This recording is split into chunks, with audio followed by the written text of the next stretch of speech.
Hello, bonjour à toutes et à tous, j'espère que vous allez bien. On se retrouve un tout petit peu plus tôt cette semaine, on se retrouve un mardi soir, c'est pas habituel, d'habitude je préfère faire mercredi et jeudi mais je n'ai pas pu, je ne serai pas disponible tout simplement, donc je préfère faire ce live de preview, car ça sera globalement ça, le live, le programme qui nous attend pour ce live preview du week-end à venir, F1, F2, F3. Donc pas mal de choses en perspective. La deuxième manche de la F2 de la F3, presque un mois après Melbourne. Donc on attend ça avec impatience évidemment. On va parler de deux trois autres petits trucs aussi qui se sont passés le week-end dernier ou même de ce qui se passe actuellement car on a les premiers tests de la saison de Formule régionale européenne par Alpine. D'ailleurs, commencez à ne plus l'appeler Freca, en tout cas c'est la dernière année, donc profitez, profitez si vous voulez l'appeler Freca, car ça changera l'année prochaine. Comment ça va? Comment ça va dans le chat? J'ai l'impression que vous êtes assez timide là sur ces... Enfin, vous êtes beaucoup, ça c'est très bien, il n'y a pas de souci, mais vous êtes plus timide que d'habitude. Euh, Bon, ça va, ça se réveille, ça se réveille. Attendez, hop, j'ai évidemment bien préparé le PowerPoint. Donc évidemment, voilà, on va quand même se focaliser sur la F2, la F3. Voilà, il s'est passé aussi plusieurs petites choses. Attendez, je vais passer directement moi sur mon PowerPoint. Attendez, non, non, non, non. Avant de passer à ça, t'inquiète, on se prépare, il y a des belles nouvelles, hein. Il y a des belles nouvelles. Alors, moi, de base, j'avais un peu hypé ce live en me disant, va peut-être y avoir une annonce incroyable à faire. Va peut-être y avoir une annonce géniale, genre le premier week-end de F1 autour de Victor Martins, qui allait peut-être faire sa première séance d'essai libre. Et finalement, non. Non, non, non, l'annonce est tombée dans l'après-midi, donc pendant que je préparais mon live, voilà, j'ai eu un petit espoir en voyant tout plein de rookies apparaître pour la première séance d'essai libre de ce vendredi à Sakir. Je me suis dit, ah, peut-être, peut-être, non. Non, non, non, mais Williams a bien lancé Luke Browning qui fera sa deuxième séance d'essai libre 1. Victor Martins reste donc à zéro. Il n'a jamais pris part à un week-end de Formule 1 pour le moment. On aura l'occasion d'en reparler. Merci, merci beaucoup à Saki Sakirumba pour son sixième mois de Prime. Ça viendra, oui, j'espère aussi que ça viendra. Je suis pas non plus trop inquiet, mais je pense, enfin, peut-être que Victor était déjà au courant très longtemps à l'avance, mais je sais pas, j'aurais un petit peu le seum de rejoindre Williams. Tu te dis, il y a un nouveau projet, tu te dis, il y a plein de choses nouvelles et tout, cette fois on va me faire confiance. Et, euh, et directement, bah, le week-end d'après, celui qu'on met dans la FP1, dans la voiture, c'est pas toi. Alors que t'es plus expérimenté que lui, t'es censé être un peu devant dans la hiérarchie, t'as ta super licence, lui ne l'a pas. Luke Browning n'a pas encore ses 40 points de super licence, mais il en a 25, ce qui est suffisant pour faire la première séance d'essai libre. Allez, on commence avec le vif du sujet. Vous connaissez la rubrique maintenant, on n'en parlera pas aujourd'hui. Il y a eu quelques petites annonces mineures, on va dire, en dehors de parler en dehors de la F2, F3, Freca, etc. Pour ceux qui suivent la F1 Academy, l'une des révélations du week-end précédent à Shanghai, Alba Urup Larsen, qui avait été vraiment la meilleure rookie, vraiment très très très impressionnante, à seulement 16 ans, qui va faire un programme en parallèle de sa saison de F1 Academy. C'est une bonne nouvelle. Vous connaissez mon avis sur la F1 Academy, ça ne sert à rien de faire la F1 Academy tout seul, on n'apprend pas grand-chose sportivement et le mieux c'est de se former face aux meilleurs en fait, face à tout le monde. Et donc voilà, en F4 britannique en plus il y a des sacrés noms cette année quand même. Voilà, très, très bonne nouvelle. Maintenant elle est dans une petite équipe donc je ne l'attends pas spécialement aux avant-postes. Il y a aussi, alors je sais qu'il y a quelqu'un qui m'avait vanné la semaine dernière en me disant ouais tu feras une preview de la F4 tchèque. Non, non, enfin, déjà je parle de formule de promotion, ce qui est quand même assez niche. Enfin, je veux dire, déjà le sport automobile, c'est peut-être pas le sport le plus populaire, même si ça s'est beaucoup popularisé ces dernières années. Euh, les formules de promotion, c'est quand même niche. Donc la F4 tchèque, je t'avoue que là quand même, même moi tu vas me perdre. Surtout qu'il n'y a pas beaucoup de noms très très très intéressants que j'ai notés. Attends, je vais ressortir quand même la liste qui doit être sur Wikipédia. Mais il y a un Français engagé en F4 tchèque. Romuald Bocquet, je crois, qui a fait feed racing, qui a fait quart de finaliste ou demi-finaliste. Voilà, qui a déjà 21 ans, donc on va pas spécialement en attendre grand-chose. Vous voyez, enfin, attendez, je peux vous montrer, je peux vous montrer mon écran là avec la liste de la F4 tchèque. Mais vraiment, si je l'ai pas incorporé dans mon diapo, c'est que déjà j'avais pas d'espoir. C'est pas la F4 tchèque qui vient faire une course à Charade, non, c'est la F4 marocaine. Et en fait, la F4 marocaine a été annulée. Peut-être que ça viendra plus tard à l'avenir, mais la F4 marocaine, enfin feu la F4 marocaine, restera un projet mort-né malheureusement. Ah, pour Larsen, j'espère qu'elle sera pas la seule à prendre cette décision, surtout qu'ils sont que 20 en F4 britannique. Bon, la grille elle est bien. Pourquoi 20 c'est pas bien pour toi? Puisque bah ça reste quand même l'une des meilleures. Non, pas Britney Spears, non. Ça reste quand même l'une des F4 les plus relevées. Enfin, c'est top 4, hein. Minimum top 4. Donc, il n'y a peut-être pas beaucoup de pilotes annoncés, mais il y a des pilotes qu'on retrouvera dans quelques années au plus haut niveau. Alors, déjà, il y a McLaughlin qui est un jeune pilote Red Bull, Léo Robinson qui a déjà gagné pas mal de courses, le pilote algérien, Thomas Berman, Adam Alazari, très très bon aussi, et la Lloyd, qui avait été excellente l'an passé en F4 britannique, Ethan Jeffall, qui est un jeune pilote Mercedes.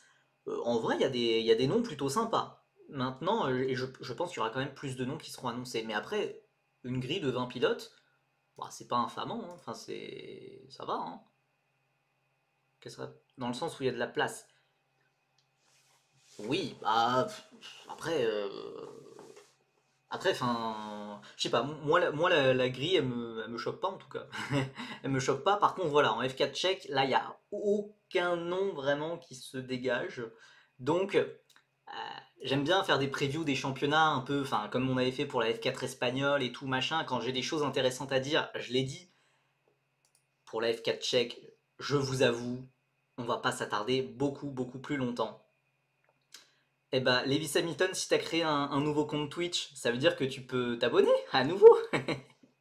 Le gars qui perd pas le nord. Bon, allez, on repasse sur le PowerPoint et parler de choses un petit peu plus sérieuses. Merci beaucoup. Merci beaucoup. Merci à ceux qui rejoignent dans le chat. Là, on parle des trucs un petit peu niche, hein, dont on. Voilà. On va parler du vif du sujet, de la F2, de la F3, de la F1. On va en parler. Et donc, aussi, on en avait parlé le week-end dernier, enfin la semaine dernière, l'European Le Mans Series. Il y a eu les 4 heures de Barcelone, la première manche de l'European Le Mans Series. C'est pas de la monoplace, certes, mais au vu de la pléthore de talents d'anciens, de talents français de la monoplace qui étaient présents, on était obligé de suivre ce championnat, notamment parce qu'il y avait les débuts, les grands débuts en endurance de notre champion de Formule 2, Théo Pourchère. Alors, je ne sais pas s'il y en a beaucoup d'entre vous qui ont suivi la course. C'était ok. C'était ok. C'était correct. C'était correct, mais on n'a pas non plus sauté au plafond. Après, il était engagé sur le dernier relais. Et donc, il était engagé face au tout meilleur pilote du championnat. Alors que lui, c'était sa première course c'était sa première course en endurance tout court. Il y en a certains, c'était leur première course en LMP2, leur première course dans ce championnat, etc. Lui, c'était sa première course en endurance.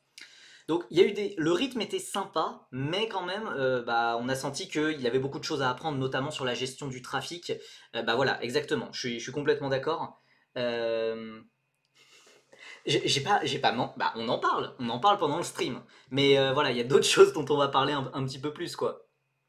Pour Cher, c'est surtout fait avoir par le combo gestion de trafic et multiple safety car. Bah oui, c'est ça. Et malheureusement, il s'est un petit peu fait avoir alors qu'il était quatrième au début de son relais. Au final, je crois qu'il finit sixième ou cinquième. Vas-y, je peux pas. Bon. Euh, Donc au final, il se fait un peu avoir. Après le rythme pur, moi je l'ai trouvé bien. Moi je l'ai trouvé bien. Mais voilà, peut-être qu'on n'a pas pu voir, peut-être que dans un peloton plus étendu, en fait, on aurait vu plus de choses, on aurait vu plus de remontées. Là, tout le groupe était, tout le monde était regroupé. Derrière les safety cars, il y avait les LMP3, les GT3 en même temps. Donc du coup, voilà, dans ce trafic, il s'est malheureusement fait un petit peu avoir. Mais surtout, moi, il y a un pilote qui m'a choqué. Alors oui, Mathieu Vaxivière était monstrueux, il a remporté la course après un dernier relais exceptionnel. Mais il y en a un autre, un pilote français de 20 ans, qui a été absolument exceptionnel. Et il n'a pas fait de monoplace il n'a pas fait de monoplace. Mathis Jaubert. Première fois que je dis son nom sur un live, je pense. Mais waouh! Eh, mais surveillez-le ce gamin, hein. Puisque alors il a peut-être pas fait de monoplace, mais il a l'air parti pour une très très grande carrière. Donc il était dans l'équipage justement, comme me dit Lulu09, de Jamie Chadwick et de Daniel Juncadella. Daniel Juncadella qui a notamment remplacé Logan Sargent. Et c'est exceptionnel, vraiment. Ça a été le dernier pilote. Mathis Jaubert a été le dernier pilote, donc il était opposé face au tout meilleur de la discipline et il a mis une leçon à presque tout le monde, sauf voilà, Mathieu Vaxivière qui lui a fait un très très beau dépassement sur le dernier tour. Mais, euh, mais en fait, le projet est super intéressant parce que voilà, comme le dit Zentix, c'est un pilote Genesis. Pour ceux qui ne savent pas, Genesis c'est la marque sportive, on va dire, de Hyundai. Hyundai qui va arriver en WEC, en hypercar. Et Hyundai, oui, Hyundai Genesis a vraiment voulu avoir des pilotes maison, a voulu vraiment former des pilotes. Et Mathis Jaubert, c'est un peu, je crois, le premier pilote de ce programme jeune pilote de Hyundai. Waouh! Waouh! Ah bah là, Hyundai, ils ont fait la bonne pioche, hein. Ils ont fait la bonne pioche. Pourquoi il n'en a pas fait? Budget? Ouais, ouais, budget. Enfin, il avait absolument pas le budget pour concourir en formule de promotion monoplace. Si je dis pas de bêtises, c'est un pilote qui a lancé sa carrière en Caterham. Caterham, c'est un bon championnat qui révèle des bons talents. D'ailleurs, s'il regarde ce live ou s'il regarde la rediffusion, j'embrasse Pierre-André Avero, ancien de Field Racing qui roule en Caterham. Mais voilà, c'est un bon championnat, mais c'est vraiment bas de peloton. Enfin, on va dire, voilà, d'un niveau assez basique, avec peu de budget. Et voilà, le but c'est de progresser les échelons, mais lui il a une progression absolument fulgurante. Donc là on le retrouve en European Le Mans Series en LMP2 et très honnêtement à ce rythme-là il va très vite éblouir tout le monde en hypercar. Donc voilà, il n'ira très probablement jamais en Formule 1, donc voilà, c'est pour ça qu'on va pas s'étendre non plus dessus. Mais voilà, vraiment un nom à retenir pour l'avenir, Mathis Jaubert. Et pour en revenir à Théo Pourchaire, je ne sais pas si vous avez vu, il y a eu un article de The Race qui est sorti, qui a révélé, en tout cas qui annonce, que Théo Pourchaire était désormais un pilote officiel du groupe Stellantis.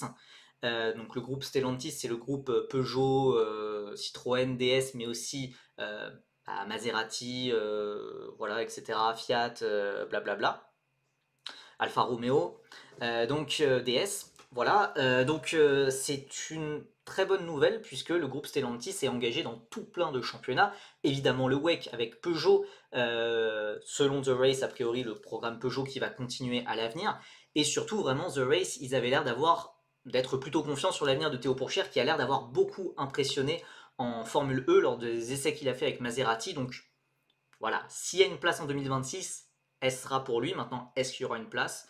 On ne sait pas, mais visiblement Stellantis compte vraiment sur lui pour l'avenir. Et c'est pas que Peugeot. Voilà, il peut se retrouver en Formule E, il peut se retrouver en WEC. Donc voilà, première course un petit peu mitigée, c'était pas les meilleures conditions, etc. C'est quand même une bonne course d'apprentissage. Voilà, j'espère qu'il va apprendre la leçon concernant cette gestion de trafic. Mais voilà, pour moi, il y a eu du positif quand même. Euh, et voilà, il faut construire sur ça en vue de la prochaine course le mois prochain au Castellet. Curieux de voir les sœurs Alcuba ici aussi à un plus haut niveau. La Ligier European Series, c'est bien pour découvrir, mais elles ont le niveau pour au moins de la Le Mans Cup en LMP3. Oui, probablement, probablement. Après, voilà, peut-être qu'elles sont là aussi pour découvrir sans trop de pression. LMP3, c'est déjà un peu plus exposé, je pense, médiatiquement. Bon, je sais pas trop. Et il y a quelqu'un qui a évoqué, je me rappelle plus, quelqu'un qui a évoqué le gros crash, ouais, de Marta Garcia en Michelin Le Mans Cup. Donc ça, c'était en LMP3, une formule de promotion des European Le Mans Series. Elle s'en sort bien sans grave blessure, même si je crois qu'elle est toujours à l'hôpital, mais je crois elle est proche de sortir de l'hôpital, de ce que j'ai compris. Ouais, malheureusement, dans ce genre de championnat, très souvent, bah, il y a des pilotes qui n'ont pas le niveau et qui n'ont pas. Elle est sortie de l'hôpital aujourd'hui, ok, merci. Il y a des pilotes qui. Bah, c'est pas les mêmes standards de performance qu'on connaît, évidemment, et donc il y a des pilotes qui font n'importe quoi sur la piste, tout simplement. Donc voilà. Ouais, Nina Gadman aussi, un gros crash en F1 Academy qu'on n'a pas vu, il n'y a eu aucune image dessus, mais Nina Gadman qui a manqué. Il y avait plusieurs journées de tests de F1 Academy à Jeddah. Il y a eu un gros crash au premier jour, on a eu pas d'image, pas d'explication sur ce qui s'était passé. Elle a été transportée à l'hôpital et visiblement aussi pas de graves blessures non plus, et ça devrait pas compromettre sa présence non plus pour la prochaine manche de F1 Academy à Jeddah justement dans une dizaine de jours. Mais ouais, ça fait pas mal de gros crashs là comme ça. Astrius53 qui me dit: tu vas finir comme moi Percy, au début je suivais très peu l'endurance car je connaissais pas trop les pilotes, et au final quand tu connais presque tous les pilotes ce sont des championnats incroyables à suivre. Bah, c'est vrai qu'à force de suivre les formules de promotion monoplace depuis pas mal d'années, ça fait que voilà, Pourchère, De Gérus, Vaxivière, Capieto, Masson, Milesi, etc. C'est des noms que je connais depuis pas mal de temps. C'est vrai, mais voilà, moi, ça m'embête toujours que ça fasse équipe avec des pilotes que je considère moins bons, ou que je n'apprécie pas spécialement, ou voilà, voilà, il y a quelque chose qui m'embête ça serait un truc solo, je serais à fond, je serais ultra hype. Mais sinon, en dehors de ça, c'était assez sympa. C'était assez sympa à suivre. Après, les courses de 4 heures, j'ai du mal à suivre des courses de 4 heures. Je me suis surtout ramené pour la dernière heure et demie. Mais voilà. La proximité des fans par rapport aux pilotes en endurance est fortement appréciable. Ah, ça c'est sûr, de toute façon le paddock d'European Le Mans Series qui est accessible pour quoi, 10 euros ou 20 euros, c'est pas la même qu'en F1, F2, F3, hein, c'est sûr. C'est sûr. Bon écoutez, voilà, donc je ferme cette grosse parenthèse. On n'en a pas, on n'en parle pas, mais on en parle quand même un petit peu. Donc voilà. Allez, on va attaquer le vif du sujet avec la Formule 1. Une fois n'est pas coutume, on va parler de Formule 1 parce que la prochaine séance d'essai libre, vendredi matin à Bahreïn, devrait être assez chargée. Comme vous le savez, enfin vous le savez peut-être pas, mais la règle a changé en 2025. Avant, en 2024, il fallait 2 séances d'essai libre obligatoires pour un rookie. Maintenant, il en faut 4. Donc voilà, ça a doublé. Vous savez, je suis assez fort en mathématiques. Donc voilà, 4 FP1 pour les rookies, et le circuit de Bahreïn réunit à peu près tout. Pour faire ça en fait tout simplement, pour faire cette séance d'essai libre pour les rookies, puisque les pilotes titulaires ils ont roulé des centaines de tours sur ce circuit, ils le connaissent par cœur. Et en plus, la FP1 est peu représentative car elle se déroule de jour, et les qualifications et la course se déroulent de nuit. Donc voilà, il y a pas mal de différences. Donc c'est pour ça que les équipes de F1 se jettent actuellement vraiment sur tout ça, quoi. Ouais, 15 euros l'an dernier à Spa et compte 600 euros en F1. C'est pas pareil. Si on parle de la F1, on peut célébrer les premiers points pour Isaac. Évidemment, évidemment, beaucoup trop heureux pour lui. Alors, c'était une course extrêmement ennuyeuse, pour rester poli. Mais moi, ça m'allait. Moi, il n'y avait pas de souci. Enfin, franchement, j'ai passé une excellente course. J'ai passé une excellente course. Aucun souci pour Isaac. On peut voir le rythme qu'il a. Il distance Alex Albon. Il a fait le taf en qualif, et même plus que fait le taf en qualif, je trouve. Voilà. Voilà, voilà. Non, non, non, vraiment très, très, enfin voilà, très, très content pour Isaac. Les premiers points, et puis ça n'a pas l'air d'être les derniers, on est d'accord. Et comme je l'ai fait remarquer sur Twitter, coïncidence assez amusante, car il est devenu ex aequo au jour près le plus jeune français à avoir marqué un point en Formule 1, à ex aequo avec Esteban Ocon, du coup à 20 ans, 6 mois et 9 jours. Esteban Ocon, c'était à Melbourne en 2017.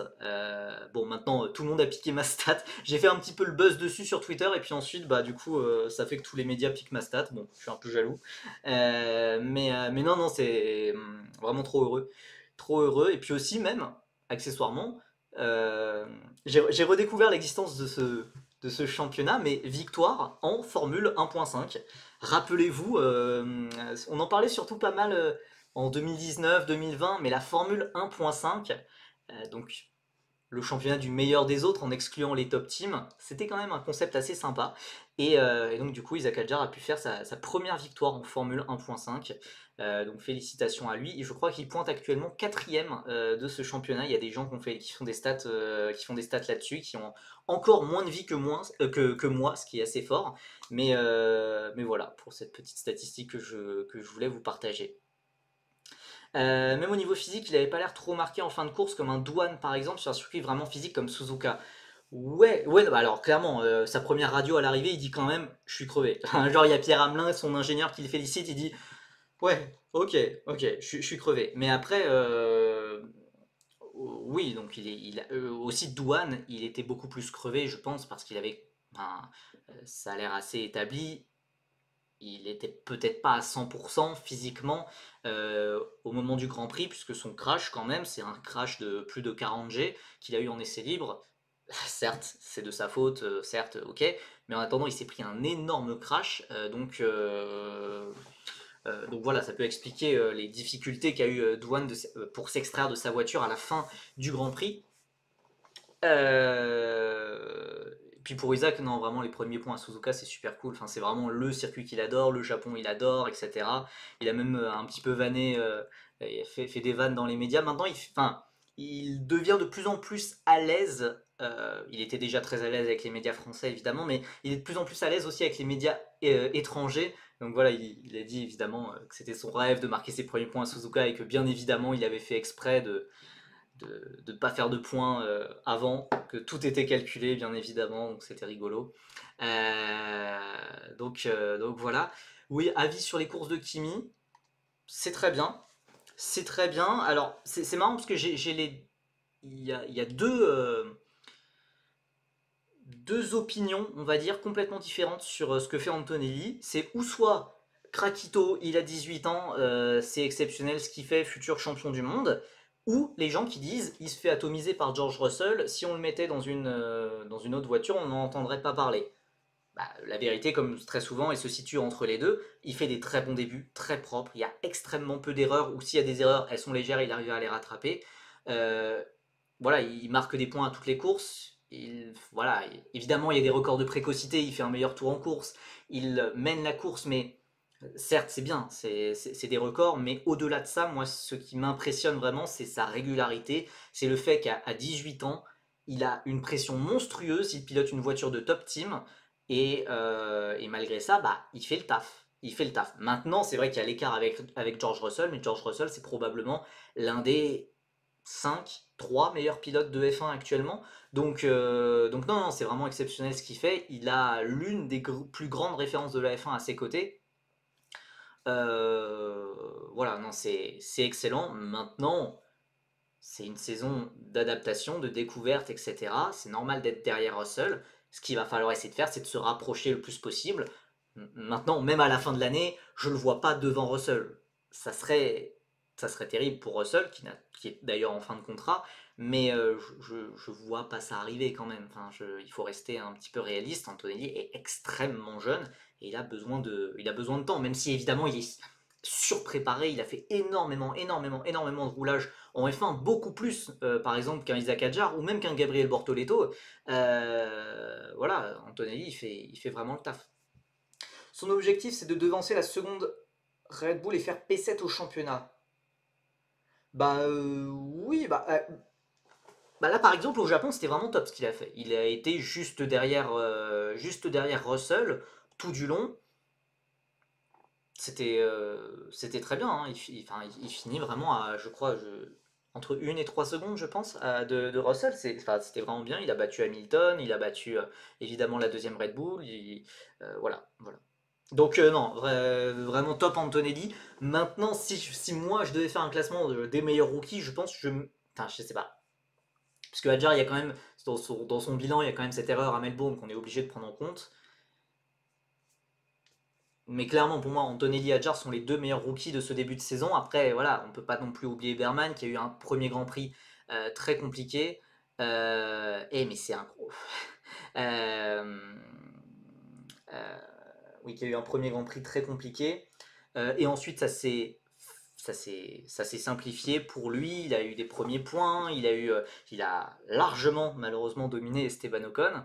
Non, non, ça progresse bien. Bortoleto, malheureusement, je pense qu'il fait une très bonne saison, mais il est dans une Sauber.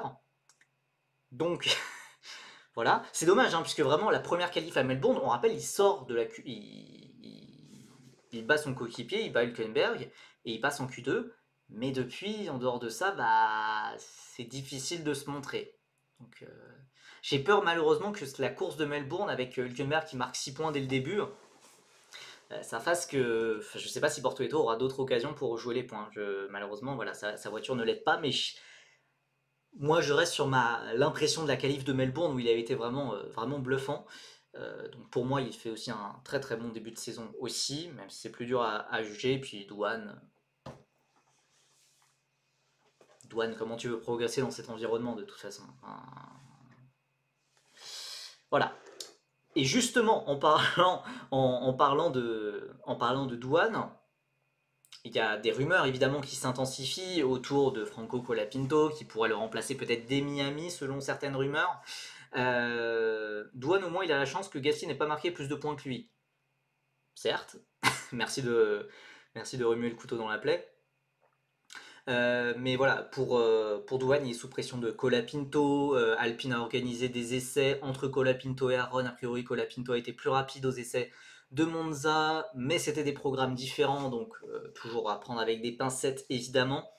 Et justement, pour refaire le lien avec mon sujet de base sur le PowerPoint, il y a une séance d'essai libre 1 qui arrive, et Franco Colapinto, on pourrait penser qu'il pourrait la faire pour Alpine, mais il n'est plus un rookie. Il n'est plus un rookie, il a plus de 2 grands prix, donc s'il y a un pilote qui fait cette séance d'essai libre, ça sera Paul Aron qui n'a aucun grand prix à son compteur. Colapinto, voilà, il ne sera pas compté parmi les rookies en tant que pour faire les 4 séances d'essai libre 1 obligatoires pour toutes les équipes. Donc voilà. Elle est malsaine la pression de Douane, bah clairement. Enfin, après maintenant ça fait prophétie autoréalisatrice. Tu t'arrêtes pas de dire que le pilote il est sous pression, t'arrêtes pas de dire que voilà il doit absolument performer, machin. Bah évidemment du coup Douane il se sent obligé d'en faire plus, d'en faire trop, et du coup il fait des erreurs complètement stupides comme en essai libre à Suzuka. Mais en vrai, son rythme est pas si mal. Enfin, voilà, il est pas du tout ridicule. Dans un monde normal, il fait toute la saison sans aucun souci. Il y a aucun. Alors peut-être. Non, même pas. Stroll a eu un bon début de saison, assez chanceux, mais quand même, il y a aucun pilote ridicule sur ses premiers Grands Prix. Tout simplement. Donc voilà, pour moi, le fait de remplacer Douane après quelques Grands Prix seulement, c'est. Bah voilà, c'est juste la volonté de Briatore, c'est tout.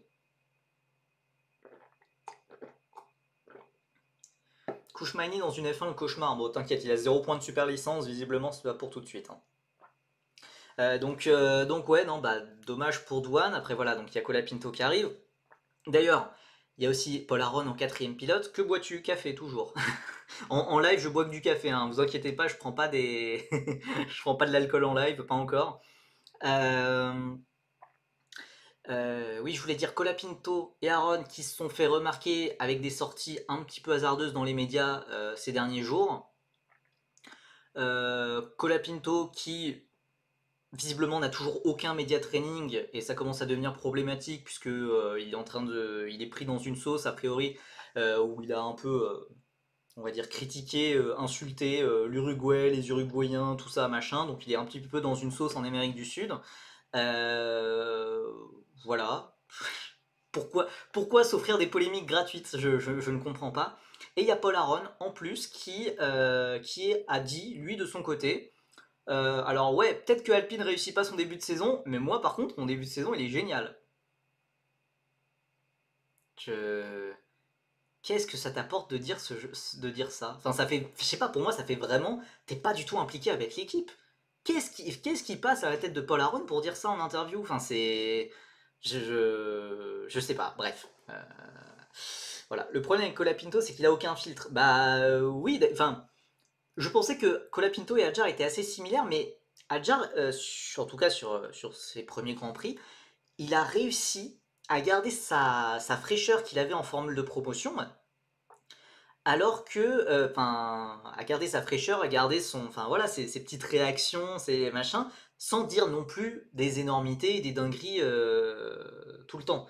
Colapinto, c'est vrai que il a gardé cette fraîcheur, mais bah ça se retourne contre lui puisqu'il dit, enfin, oui, voilà, il s'arrête pas. Il s'arrête pas. Et puis, enfin, voilà, malheureusement, j'ai l'impression que ça ressemble à pas mal de ces fans argentins qui vont s'emballer beaucoup et dire des trucs sur les autres pays. On se rappelle de la finale de la Coupe du Monde. Voilà. Voilà. Euh, Adjar, un franc-parler sans dire. Oui, voilà, c'est ça. Donc, bon. Après, pour Paul Aron, c'est pas problématique en soi, hein, mais c'est juste, pour moi, ça montre que t'es pas impliqué de dire ça. Je fais un bon début de saison. Frère, t'as pas fait une seule course. Ça, c'est du travail de simulateur, c'est du travail de développement. Le travail de développement, il a pas l'air de beaucoup payer vu que Alpine n'a marqué aucun point. Donc, ça veut dire que ton travail de développement est peut-être pas très bon. Enfin, bon, évidemment, je fais des raccourcis, c'est pas aussi simple évidemment, mais c'est pas malin de dire ça tout simplement. Donc bon, Paul Aron qui est quand même en destination, enfin dans un vol actuellement pour aller à Bahreïn, donc enfin probablement il devrait faire une séance d'essai libre et rejoindre Ryo Hirakawa qui, après avoir été chez Alpine à Suzuka, retourne chez As où il avait déjà fait les essais d'après-saison avec eux en 2024. Donc Hirakawa, pilote Toyota qui retourne chez As, enfin, qui a comme pour partenaire technique Toyota, pardon. Frédéric Vesti qui fait son retour chez Mercedes, oui c'est vrai que c'est assez rigolo, Frédéric Vesti qui fait son retour après un an d'absence en Formule 1, puisqu'il avait fait 2 séances d'essai libre en 2023, puis avait mystérieusement disparu en 2024, puisqu'il y a eu entre-temps l'éclosion d'un certain Andrea Kimi Antonelli.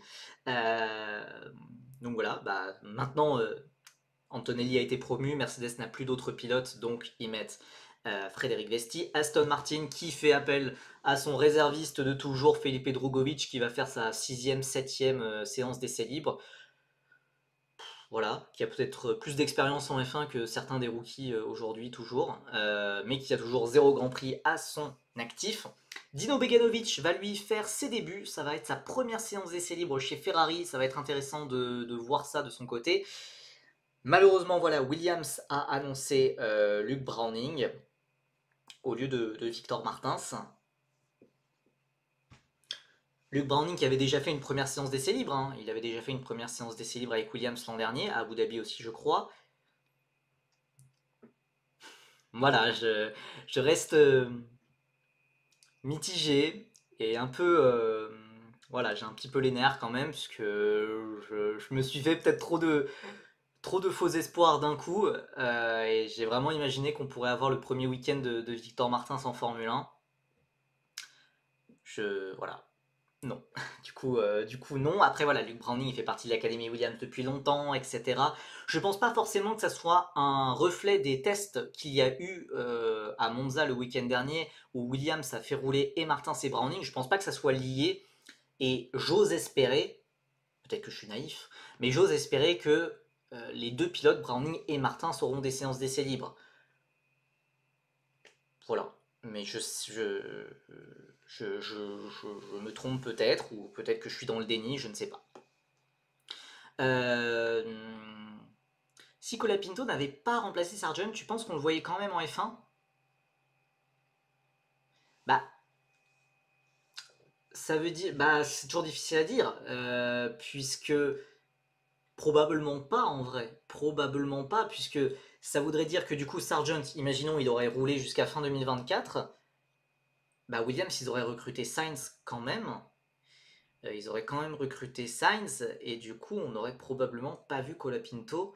Il n'aurait pas été dans les discussions chez Alpine, puisque, enfin, il aurait été dans les discussions dans aucune autre équipe de F1, puisque Colapinto, il est devenu intéressant à partir de ces Grands Prix de F1. Donc, non, enfin, vraiment, si Williams n'avait pas viré Sargent, Colapinto ne serait dans aucune discussion à l'heure qu'il est, quoi. Browning à la place de Martins, on n'a pas le droit au bonheur sérieux. Oui, oui, oui, oui. Après, c'est pas à la place de Martins. Enfin, bon, bon, voilà. Encore une fois, j'espère que ça va venir sur les. Il y a 4 séances d'essai libre pour les rookies. J'ose vraiment espérer qu'il y aura au moins 1 ou 2 séances d'essai libre pour Martins et que c'est juste une façon d'équilibrer les choses entre Martins, Browning, etc. On verra si l'avenir me donne raison. Pour moi, voilà, ça veut pas dire que c'est un reflet des tests qu'il y a eu à Monza. En tout cas, je ne l'espère pas aussi. Mais bon, voilà, on espère qu'il y aura rapidement une séance d'essai libre pour Martins. Après, je comprends la décision de mettre Browning. Martins, s'il vient tout juste de signer, ça aurait vraiment été un coup de pied au cul de Luke. Oui, oui, oui, c'est vrai. Non, c'est vrai. Et Browning, en plus, c'est l'un des. Enfin, maintenant, c'est l'un des plus vieux pilotes de l'Académie Williams, hein. Il est là depuis 2023, je crois. C'est vrai que ça aurait été un peu dur pour lui. Mais bon, écoutez, on verra. On verra ce que ça donne. La question, c'est voilà, est-ce qu'il y aura d'autres pilotes en plus de Hirakawa, Vesti, Drugovic, Beganovic et Browning? Peut-être. Donc voilà, je pense qu'il y aura peut-être Paul Aron chez Alpine qui est déjà en vol vers Bahreïn. Du côté du clan Red Bull, Harvey Lindblad n'a toujours pas 18 ans. Il y a Red Bull qui avait demandé une dérogation pour la super licence, mais a priori, la FIA ne l'a pas encore accordé. Donc du coup, est-ce que ça peut être une occasion pour un Ayumu Iwasa ou pour un Pepe Marty, ou est-ce que Red Bull va justement laisser toutes les séances d'essai libres en fin d'année quand Lindblad aura 18 ans? Peut-être. D'ailleurs, au passage, j'avais envie de dire, c'est pas forcément cool pour Ayumu Iwasa tout ça, puisque le gars est réserviste. Il est officiellement réserviste de Red Bull et de Racing Bulls.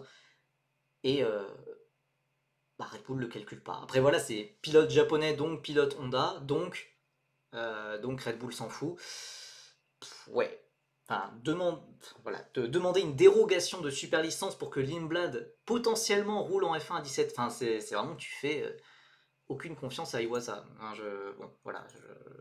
Voilà. Et moi, c'est un pilote que j'apprécie, Iwasa, donc ça m'embête un petit peu. Peut-être que je ferai un thread Twitter sur lui dans pas longtemps, parce que c'est un petit peu l'oublié de toute cette histoire dans le clan Red Bull. Euh, Écoutez, on va passer ensuite, il va falloir qu'on avance quand même, puisque là on n'a toujours pas parlé de la F2, de la F3, de la Freca. Iwasa, il faut qu'il gagne la Super Formula, c'est son seul espoir. Il paye son mauvais job en Super Formula. Pourquoi son mauvais job? Alors, certes, il n'a pas eu les succès étincelants de Lawson ou de Gasly, mais il a fait cinquième, il y a eu pas mal de podiums. Actuellement, il est en tête du championnat, il y a eu certes qu'un seul week-end, mais avec 2 podiums.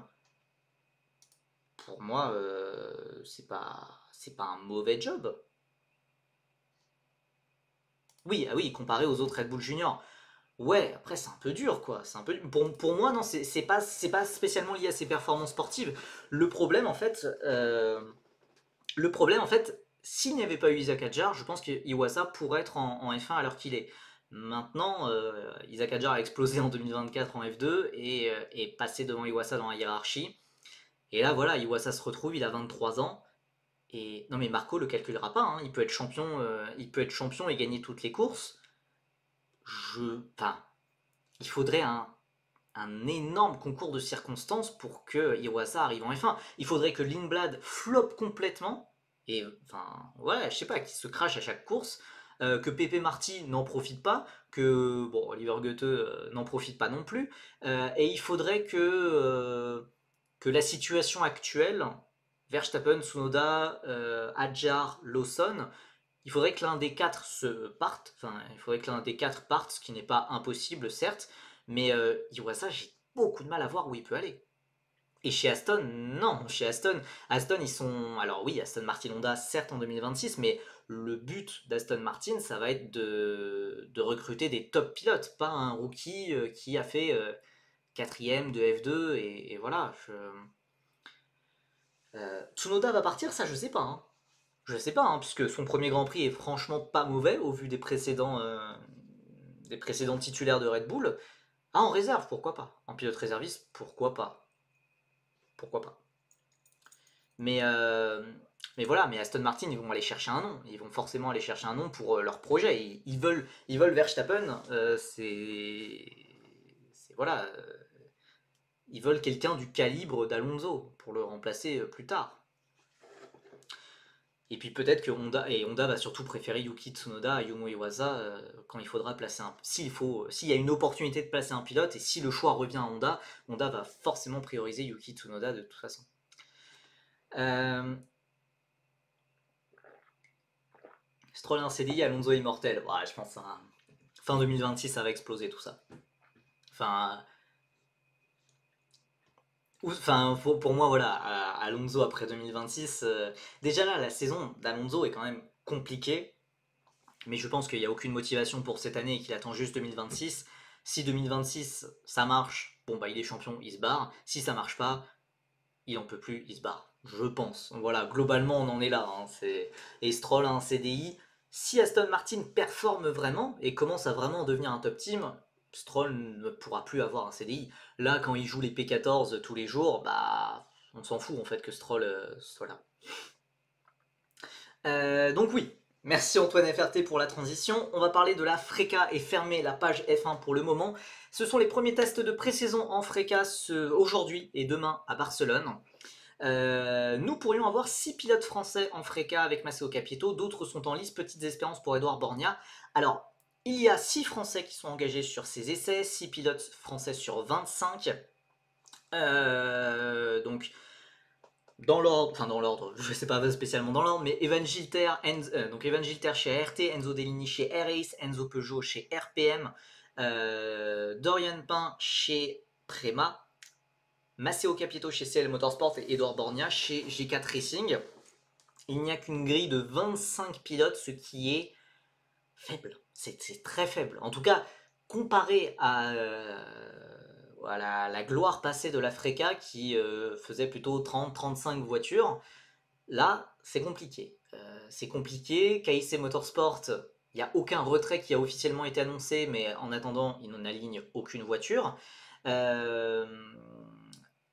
Axel Grand Prix, qui a eu un sombre projet indo-émirati avec un petit partenariat de PHM Racing. Il y a aucune, ils ont annoncé leur arrivée en FRECA, il n'y a aucune voiture lors des essais. G4 Racing, équipe arrivée en 2021 ou 2022 en FRECA, n'a qu'une seule voiture, c'est celle d'Edouard Borgna. C'est compliqué. C'est compliqué. C'est quelle façon de fusiller Formula Cup, la FRECA? Bah, c'est la même voiture. C'est la même voiture qu'en Ultimate Cup Series et qu'en Hoosier Formula Cup, c'est la formule régionale. Après, heureusement, les meilleures équipes des années précédentes sont toujours là. Oui, il y aura toujours les top teams, il y aura toujours des top pilotes, etc. Mais la grille a perdu en quantité, mais aussi en qualité, puisque l'air de rien, il n'y a aucun...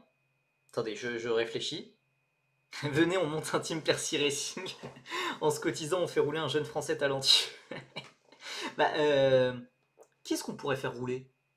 Qui est-ce qu'on pourrait faire rouler en jeune français talentueux qui n'a pas eu sa chance? Là, comme ça, je vois pas, puisque...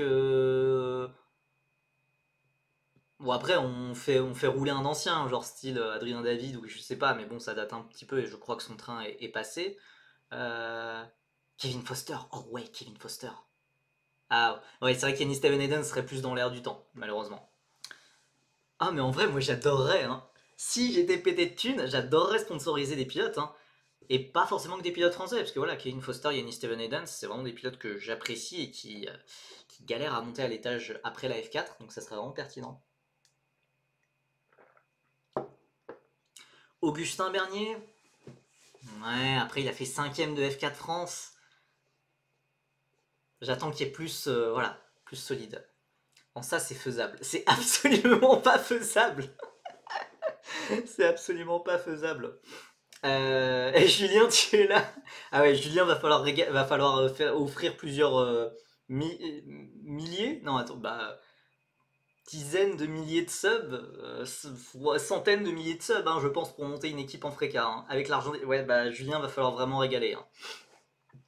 Woodstock. Euh, Si on convainc les sponsors qu'il a l'œil, il y a peut-être moyen. Bah écoutez, pour l'instant, il n'y a aucune grande marque qui m'a contacté pour me soutenir, donc je sais pas. Ah oui, Chester Kiefer. Ah, Chester Kiefer, tu vois, ce serait sympa. Ouais, ouais, Kiefer, pourquoi pas. Mais à choisir, autant prendre Steven Edens directement, je pense. Et dans 50 ans, il radotera comme Helmut. Exactement, t'as tout compris. T'as tout compris. Projet Helmut Marko ici, en gardant les deux yeux si possible. Et ah, Porter Ruiz. Demande à Squeezie. Mon rêve. Mon rêve. Lucas, j'ai créé ta page Wikipédia. C'est le moment de me remercier. Bref, on s'égare un petit peu. Donc voilà, en Fréca, donc 6 Français engagés. Matteo Capietto qui arrive, qui fait son retour pour aider l'équipe italo-chinoise CL Motorsport. Donc il est là pour les tests de pré-saison. Maintenant, est-ce que ça peut aller plus loin? Pour ceux qui ont lu mes articles sur Feeder Series, vous savez que, vous avez sûrement pas été surpris de cette arrivée de Capietto en Freca. Voilà, il est en discussion avec CL Motorsport pour faire une saison partielle à minima. Car voilà, tout simplement, c'est vrai que Matteo Capietto, c'est certes un pilote de l'ancienne génération, puisqu'il a roulé en Freca en 2022 et 2023, mais en attendant, il n'a que 19 ans. Il est plus jeune que Enzo Peugeot notamment, il est de la même génération 2006 que Alessandro Giusti ou Evan Gilter. En soi, voilà, le voir revenir en Freca, c'est pas non plus déconnant, donc voilà, voir ce que ça peut donner avec une équipe débutante quand même, ça va pas être forcément évident. Euh, Ah, c'est vrai que Kiefer, oui, oui. En tout cas, en F4 il avait critiqué pas mal la voiture, mais oui, parfois a raison, je pense. Chiara Bettig, oh, on va reparler du karting, t'inquiète, on va reparler du karting. Euh, Il y a eu la première journée de test de Freca qui s'est déroulée aujourd'hui.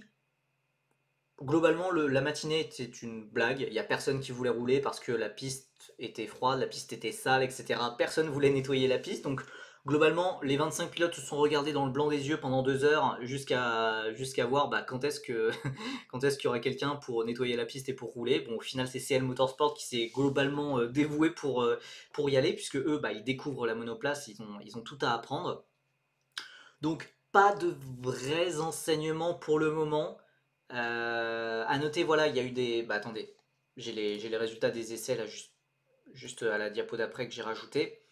Voilà, c'est Matteo De Palo qui a signé le meilleur temps sur sa Trident. Globalement, ce qu'il faut généralement, alors c'est toujours à prendre avec des pincettes puisque on n'utilise pas toujours les moteurs des conditions de course. C'est par exemple des moteurs vraiment usés de plusieurs années. Voilà. Donc c'est toujours difficile de comparer les différentes équipes. C'est plus facile de comparer entre coéquipiers. Enzo Deligny a l'air plutôt en forme, voilà, sur ce début de campagne européenne après un bon championnat hivernal au Moyen-Orient où il a fini 5ème. Evan Gilter s'est aussi montré. Matteo Capietto, vous le voyez en rouge, c'est pas il s'est arrêté, il a eu un problème de transpondeur sur le dernier relais, malheureusement son dernier temps, du coup, son meilleur temps n'a pas pu être compté, donc avec une 36,9, il devrait plutôt se situer autour de la 5ème, 6ème place.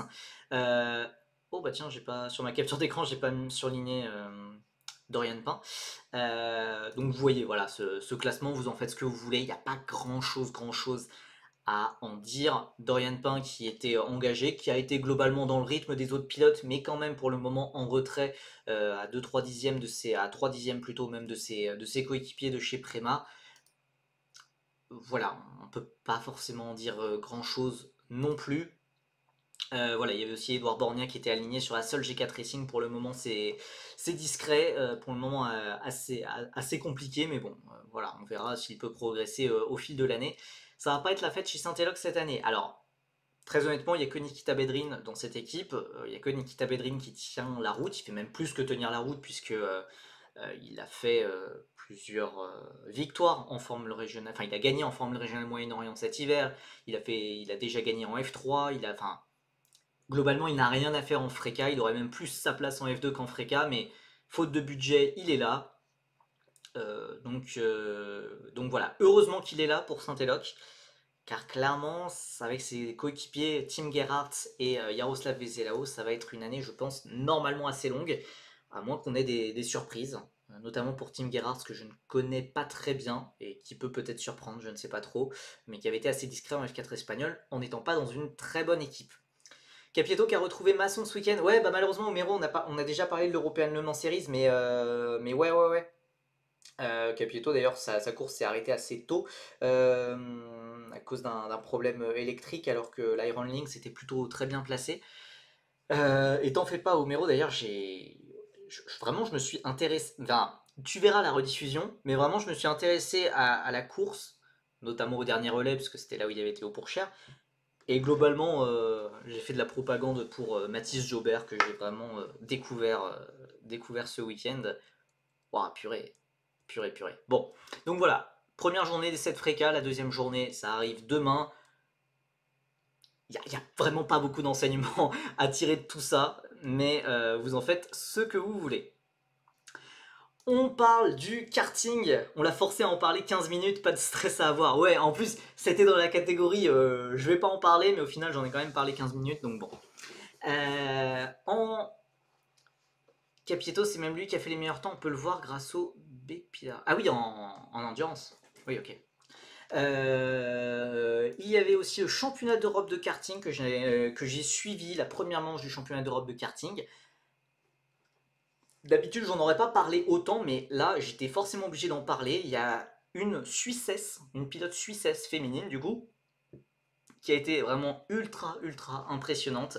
Chiara Bettig, retenez ce nom car elle a signé la pole position le vendredi et après les 5 manches qualificatives, elle était toujours en tête. Malheureusement, elle a été sortie à la pré-finale par Kenzo Craigie, jeune pilote Mercedes qui, voilà, comme le souligne Homero, qui sort encore le leader de la course, ça lui était déjà arrivé en début de saison. Bon, voilà, donc malheureusement elle a dû se contenter d'une P6 pour la finale, et actuellement au championnat elle pointe à la 4ème place.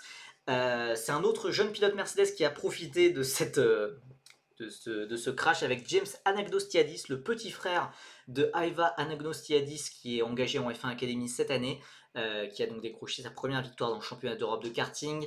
Thibaut Raemakers est actuellement deuxième au championnat. Dries Van Langen donc a fait deuxième de la finale et pointe à la 3ème place au championnat. Les deux très grands favoris de ce championnat, les deux favoris belges. Raemakers qui n'a pas d'académie mais qui avait été 3ème l'an passé, Van Langen donc qui est chez McLaren. Chiara Bettig qui est donc 4ème, Thomas Pradier, français de 14 ans, qui a été aussi très solide. Une finale peut-être un peu plus en retrait, enfin le dimanche globalement un petit peu plus en retrait, mais voilà, au final ça fait 5ème au championnat, donc à voir si ça tient sur les prochains week-ends, mais c'est un début de saison très intéressant de la part de notre français. Voilà, Louis Cochet aussi, le neveu de l'ancien pilote Jonathan Cochet, qui a fait 12ème aussi, de très bon début de son côté. Craigie est si fort que ça, il est rapide. Bah voilà, allez, il est rapide mais sale en piste. Bah c'est vrai que c'est un peu voilà le résumé de ses dernières apparitions en piste. Si Mercedes l'a signé, c'est pour une raison. Maintenant, il faut qu'il arrive à se canaliser, en piste. Puisque en tout cas voilà, Kenzo Craigie, il a été disqualifié de la pré-finale pour son accident avec Chiara Bettig. Voilà, donc peut-être que ça lui servira de leçon cette fois-ci. Le regen de Wharton. Voilà. Donc ça c'était pour la catégorie des grands pour les plus de 14 ans et en Oka Junior pour les 12-14 ans. Noah Baglin, la jeune recrue de la Scuderia Ferrari, a fait un 100 sur 100, a marqué les 100 points possibles, les 100 points disponibles. Et notre français Lucas Selle a fait 9ème, ça a été un peu plus compliqué pour les autres français malheureusement. Notamment pour le jeune pilote Mercedes Mani Nuvolini qui a eu un week-end assez cauchemardesque et qui devra tirer les leçons de tout ça pour progresser sur les 3 prochains week-ends. Je crois qu'il y a 4 week-ends en championnat d'Europe. Voilà, mais ça a été assez compliqué pour lui. On ferme cette page de karting pour enfin commencer la preview de F2, F3. Ouais, Matteo Rivals, pas mal pour un début. Ouais, carrément, bah surtout que Matteo Rivals, il découvrait la piste. Il découvrait la piste de Campillos, contrairement à quasiment tous les autres rivaux qui avaient roulé sur cette piste la semaine précédente. Il a manqué la finale pour un rien. Mais sinon, vraiment bien. Enfin, j'ai vraiment bien aimé ce qu'il a fait, le leader du championnat de France actuellement. Voilà, ce classement de F2. Voilà. Bah voilà, c'est les résultats de la course sprint. Qu'est-ce que vous voulez que je dise d'autre? Voilà, on a Joshua Dursen en tête du championnat, devant Fornaroli, Browning, Verschoor, Stanek, Montoya, Mini, Victor Martins qui a marqué quand même 2 points pour sa pole position, Pepe Marty. Et c'est tout, car la course principale a été annulée. Je n'aurai de cesse de le dire, c'est un scandale. Et c'est une preuve, une énième preuve d'amateurisme de la part des organisateurs de la F2. C'est complètement, c'est honteux. C'est tout simplement honteux. Voilà, ça aurait pu être beaucoup mieux géré. Et tout simplement, la course aurait pu être reprogrammée comme on l'a déjà fait pour de la F1 Academy. Même sur un autre circuit, on aurait pu la reprogrammer ou alors l'avancer à samedi puisqu'on savait qu'il y aurait de la pluie le dimanche. Bref, je ne vais pas me répéter une énième fois, mais il y avait des choses pour éviter ce désastre, ce qui fait que le championnat, forcément, est déjà biaisé d'entrée de jeu dès le premier meeting.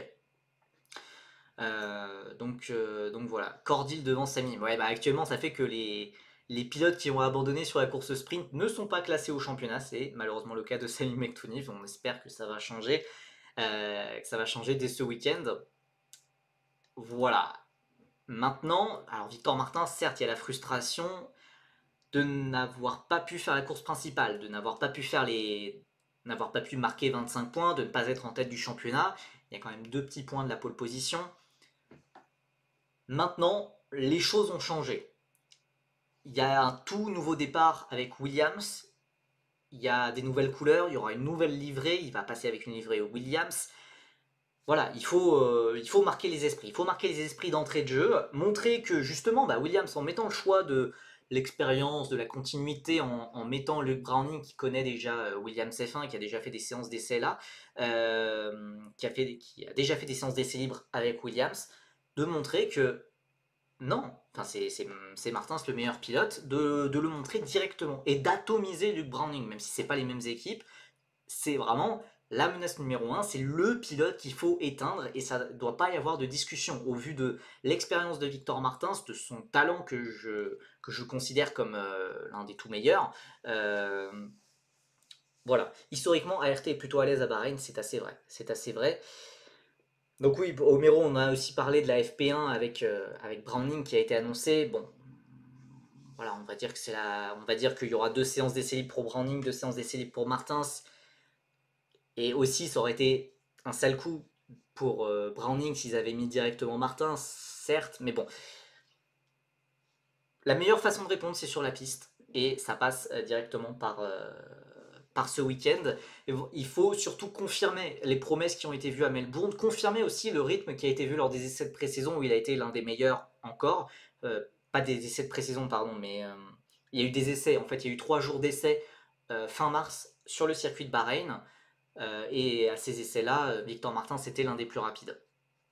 Et aussi, même si personne n'en parle, on rappelle que la dernière apparition de Victor sur une course, c'était son crash assez gênant, on va pas se le cacher, sur la course sprint à Melbourne, où il se crache vraiment tout seul en début de course.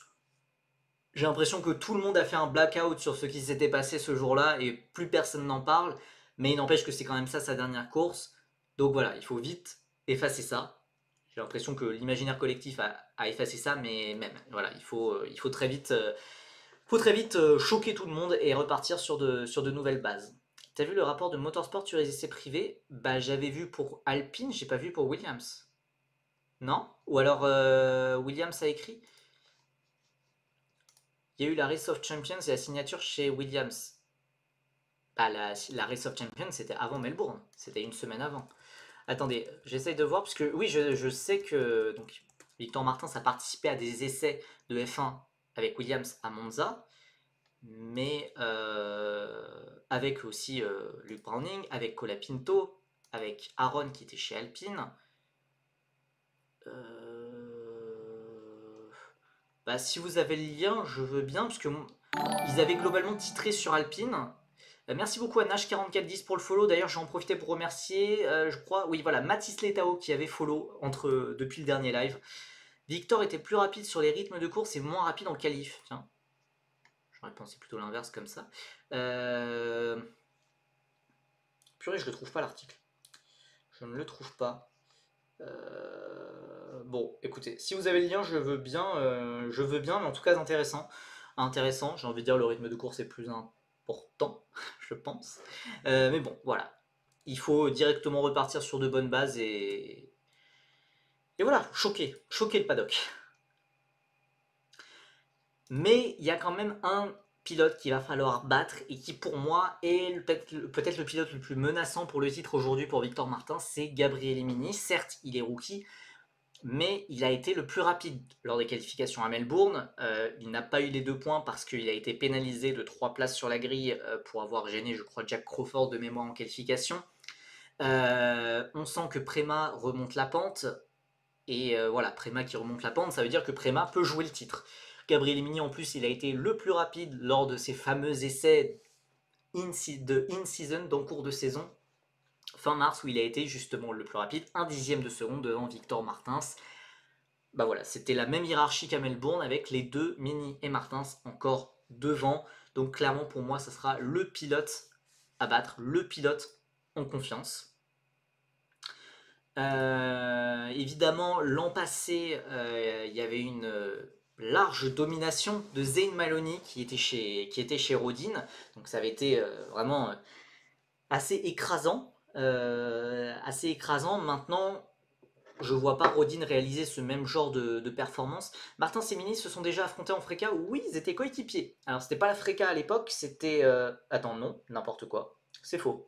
Ils ne se sont... Pardon. Pardon, j'ai confondu avec Paul Aron.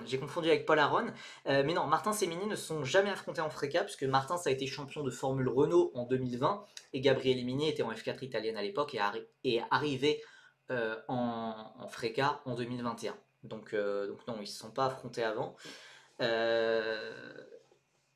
Voilà, la corrélation entre 2024 et 2025 n'a pas beaucoup de sens, puisqu'en 2024, c'était la première manche avec les nouvelles réglementations, avec les nouvelles voitures. Depuis, beaucoup d'eau a coulé sous les ponts, toutes les équipes ont progressé, certaines plus que d'autres. Donc voilà, je vois pas du tout Rosine, que ce soit avec Alex Dunn ou encore moins avec Amaury Cordil, refaire le même genre de performance qu'avec Zayn Maloney l'an passé. L'une des questions supplémentaires que j'ai, c'est quelle adaptation justement pour les pilotes qui font la séance essai libre 1 de Formule 1, qui vont du coup faire essai libre F2, essai libre F1 et qualif F2.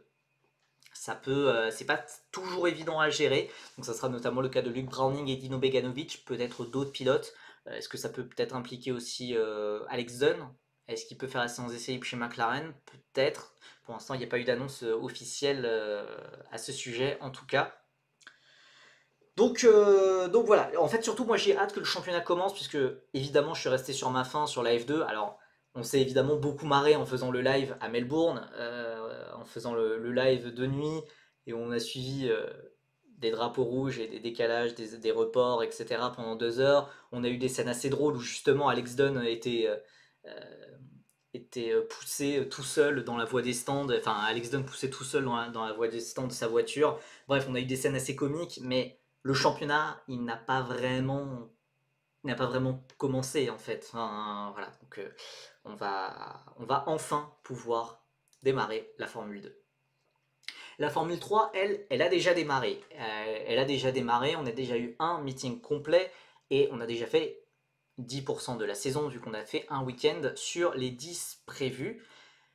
Et il y a déjà un pilote qui s'est un petit peu isolé en tête du championnat avec Rafael Camara qui a remporté la course principale, qui a fait la pole position, qui a fait le meilleur tour et qui a déjà 9 points d'avance, c'est pas forcément beaucoup, mais 9 points d'avance sur son plus proche poursuivant qui est Théophile Naël, évidemment. N'oublie pas de parler de la grosse news de la semaine. Mais de quoi tu parles? C'est quoi la grosse news de la semaine? J'ai complètement oublié un truc. Ou Oui, mais tu spoil. Oh, on est où là? Donc Théophile Naël, deuxième. Donc évidemment, on en reparlera, mais je m'attendais pas à voir Théophile Naël en deuxième place du championnat avec Van Amersfoort, etc. Donc je ne m'attends pas non plus à ce qu'ils suivent, à ce qu'ils continuent ce genre de performance, mais c'est un excellent début et ça pose d'excellentes bases pour la suite de la saison. Ça va le mettre en confiance et ça va le mettre moins sous pression que d'autres pilotes qui n'ont marqué aucun point. On a ensuite Noah Stanstead, le coéquipier de Camara, jeune pilote Mercedes qui est troisième devant Nikita Bedrin qui ne sera pas engagé sur ce week-end car il faisait juste une pige pour X-Racing, le baquet d'X-Racing qui va justement encore changer demain. Martinus Stenson, 5ème devant Intra Puffasac, Santiago Ramos qui avait remporté la course sprint devant Roman Bilinski, Tim Tramnis, Charlie Wurz, Zagazeta, Tsolov, Voisin, Ugo Chukwu et Léon. La moitié des pilotes ont déjà marqué un point. On retrouve ensuite Josh Dufek, Alessandro Giusti, 17ème, pas passé loin des points, mais voilà, qui avait eu un week-end franchement malchanceux, à la fois en qualif, à la fois en course. En qualif, il y a eu des problèmes de DRS et en plus de ça, il s'est fait cracher en course. Voilà, je pense qu'il va pouvoir y avoir de meilleures choses à Bahreïn. Van Eupen, l'un des favoris ou outsider au titre qui n'a pas marqué de points. Pareil pour Mari Boya, Louis Char, Tuka Taponen, l'un des grands favoris qui n'a pas marqué de points, qui en a même été vraiment très loin. Cristiano Sagrera, Chiela Corte, Dominguez, là sur la deuxième partie du classement. Brando Badoer complètement nulle part sur le week-end de Melbourne, Marinangeli, Wharton et Delpino.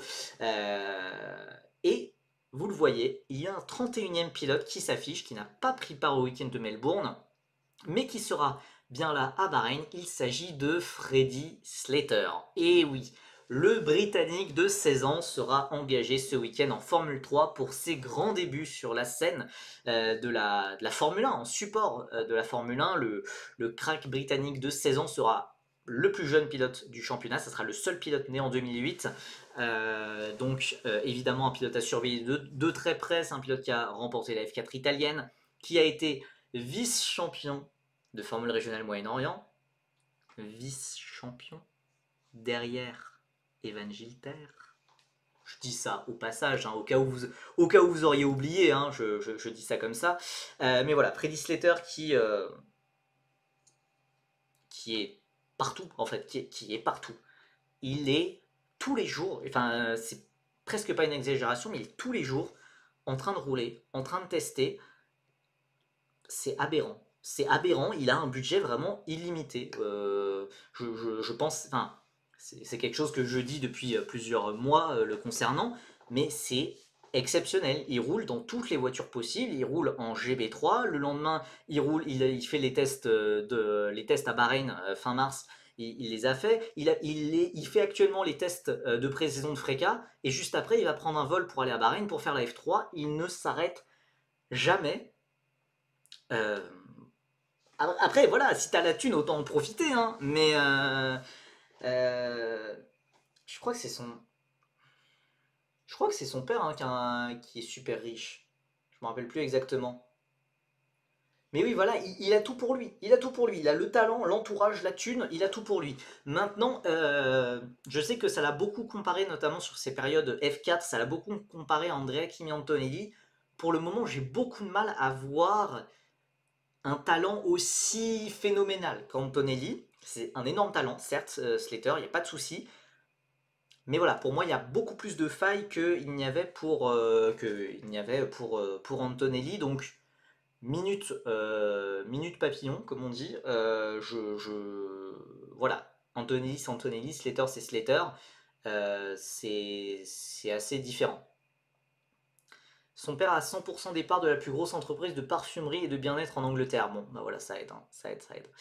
Donc voilà, évidemment, Freddy Slater va se battre, je pense, au minimum, enfin, va se battre pour les points et ça va être un trouble fait pour absolument tout le monde. Ça va être un véritable poison pour tous les pilotes, je pense. Il est vraiment, même s'il est chez X-Racing, Nikita Bedrin a montré au week-end précédent que bah, on pouvait jouer devant avec X-Racing. Voilà, il va absolument atomiser ses coéquipiers qui n'ont absolument pas le niveau. Voilà, ouais, non, c'est sûr, bah oui, bien aidé par la fortune familiale et voilà. Après, c'est comme Berman, hein, c'est comme Berman, comme Hugo Choukou, des pilotes super riches qui testent partout et qui en profitent. Et en vrai, bah, comment leur en vouloir? Comment leur en vouloir? C'est normal, c'est normal. Donc bon, et puis en plus voilà, là l'opportunité absolument rêvée pour Freddy Slater. Évidemment Slater il va faire de la Freca et de la GB3 cette année, mais l'an prochain, on est persuadé, tout le monde le sait, il fera de la F3 l'an prochain. Donc là, il a une opportunité rêvée pour avoir du temps de roulage et avoir un vrai week-end de course en F3, découvrir la nouvelle F3 qui a changé par rapport à l'an dernier, et en plus découvrir le circuit de Bahreïn, puisque certes Freddy Slater c'est un gars qui teste partout, mais à Bahreïn il n'avait jamais testé, il n'avait jamais roulé, et là bah, du coup il a pu faire les tests en cours de saison, et il va pouvoir faire ce week-end, et donc du coup en 2026 il aura une expérience, une très très bonne expérience. Qui pourrait occuper ce siège à Imola? Alors je sais pas, peut-être Un retour de Bedrin, je sais pas, mais en tout cas, visiblement, ce siège d'X-Racing, il va changer. Il va changer très régulièrement, et c'est tout simplement au plus offrant, en fait, malheureusement. Enfin, malheureusement. C'est comme ça que marche le sport automobile. Après, voilà, j'ai pas envie de jeter la pierre non plus à X-Racing, puisque pour le moment, Bedrin et Slater, c'est des pilotes, enfin, ça se justifie qu'ils soient en F3. Merci beaucoup à Nicolas D, 1976 pour le follow. Oui, X-Racing qui est sous licence Emirati désormais. Bah, la licence allemande, enfin, c'est PHM qui était allemand. X-Racing, ils sont Emirati, donc oui. Oui, oui.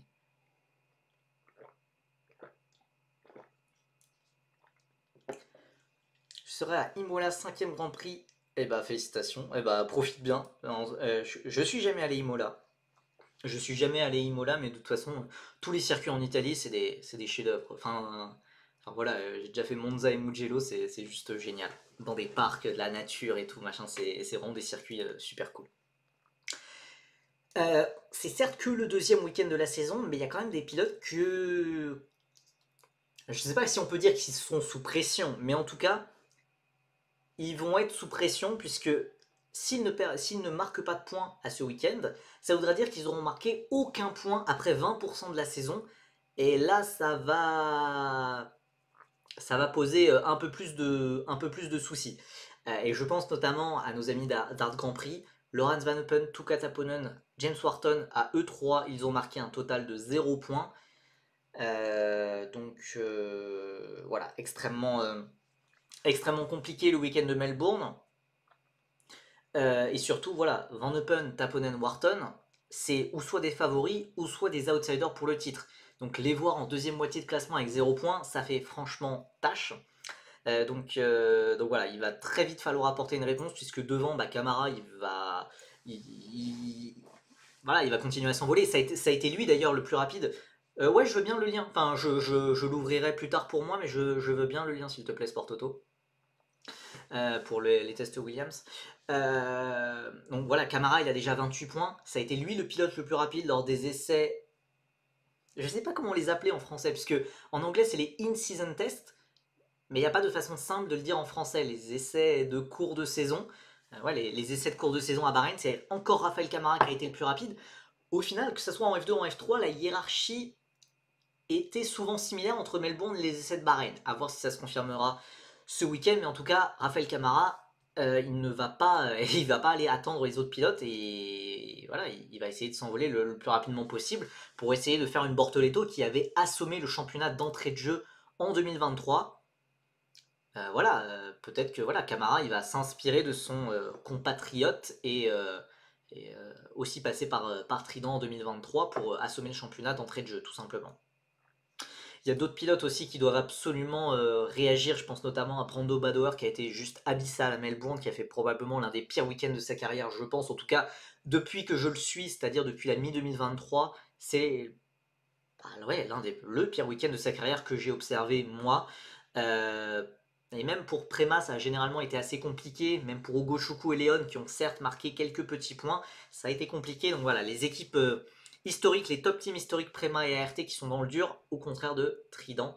Euh, donc à voir si cette tendance va se confirmer à Bahreïn après les 3 jours d'essai de cours de saison.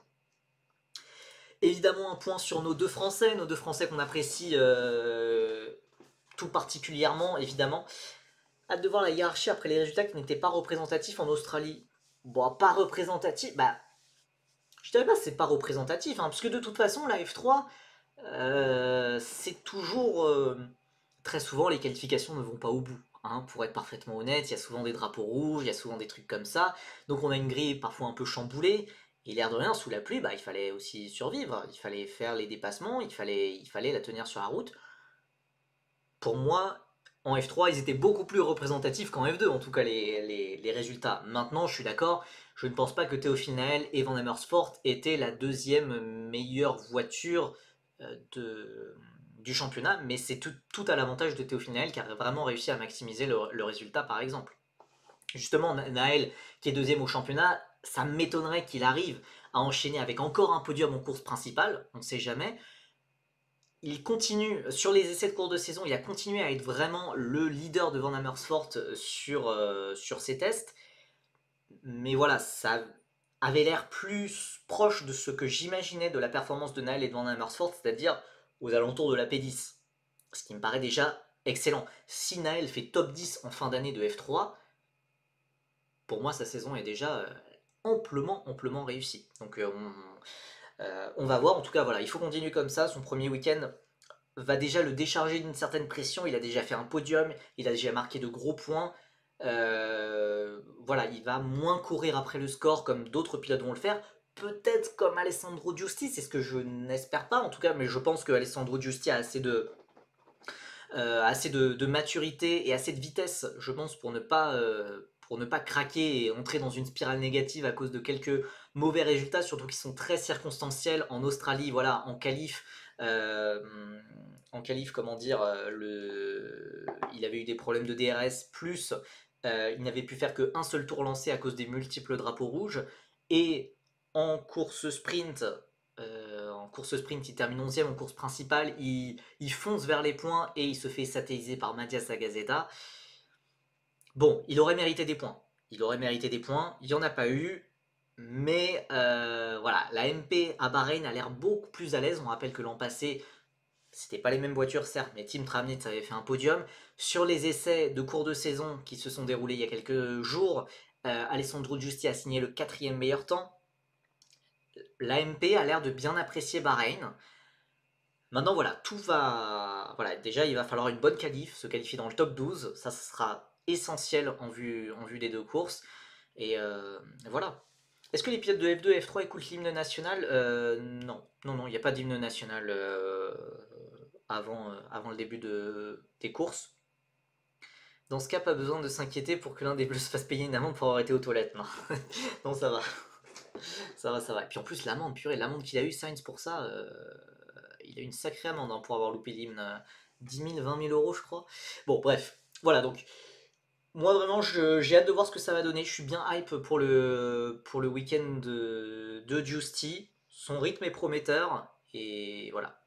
Penses-tu que Giusti et Naël peuvent passer en F2 après seulement une saison en F3, me demande Antoine FRT? Oui. Voilà. Pour moi, oui. Après maintenant, tu me dis, tu me demandes est-ce que je pense? Moi je pense qu'ils en sont capables. Mais ça dépendra de leurs résultats. Ça dépendra forcément de ce qu'ils vont faire sur les prochains meetings. Euh, voilà, on en saura plus en août à peu près, hein. En août, on pourra savoir s'ils méritent ou pas de passer à la F2. Mais typiquement, c'est deux pilotes que je peux voir directement passer en F2, hein.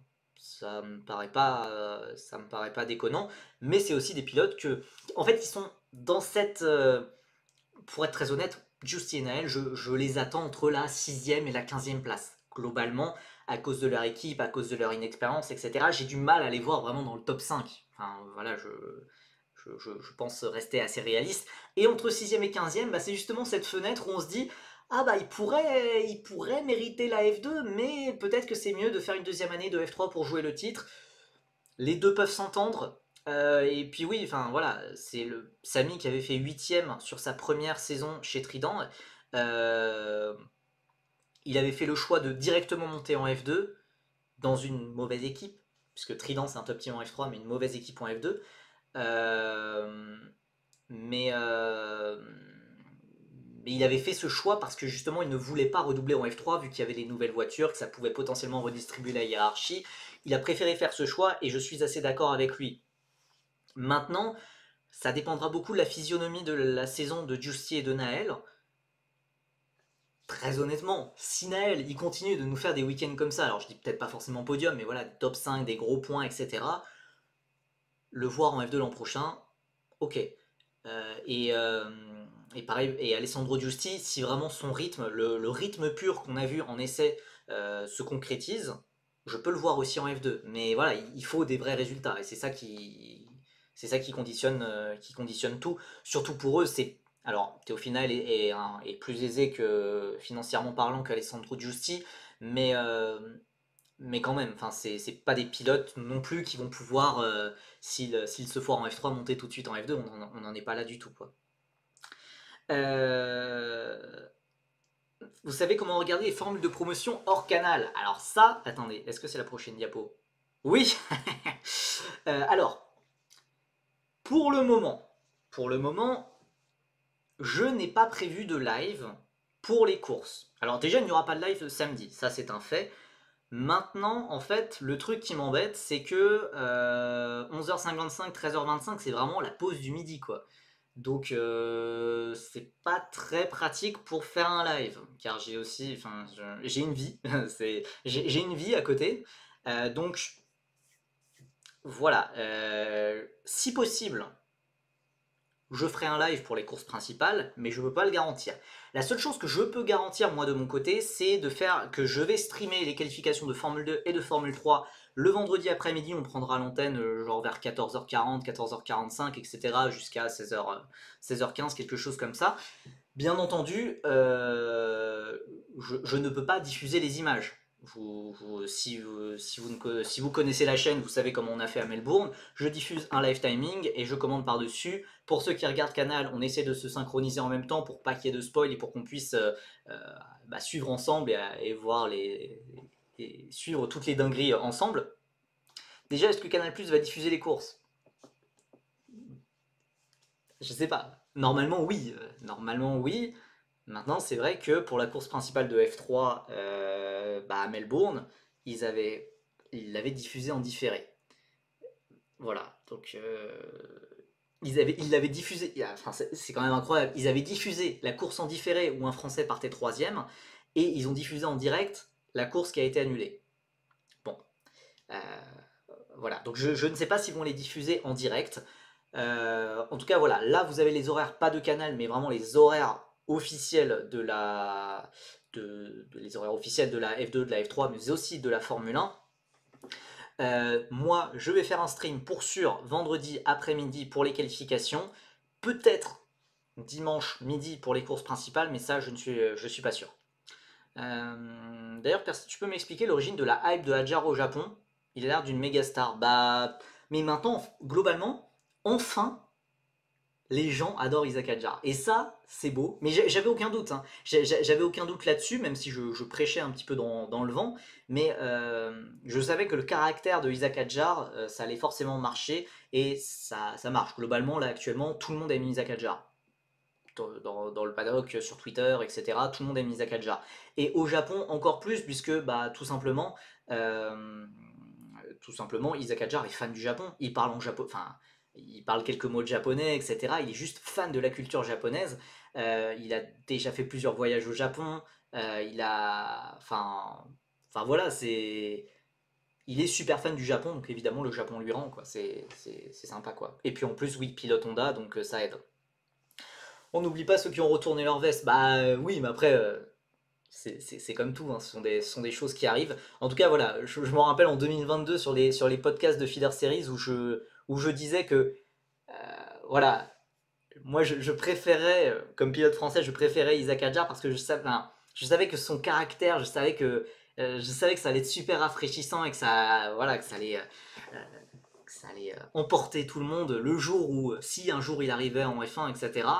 Et on me prenait un petit peu pour un fou, puisque Isaac Hadjar, tout le monde le voyait que à travers le prisme de ses radios, et personne ne connaissait vraiment qui était Isaac Hadjar. Donc ça m'embêtait un petit peu, et tout le monde le vannait en mode ah, c'est celui qui fait des radios et qui est énervé et tout, machin, oh, je l'aime pas, ou alors ah, il est rigolo, mais pas très sérieux, etc.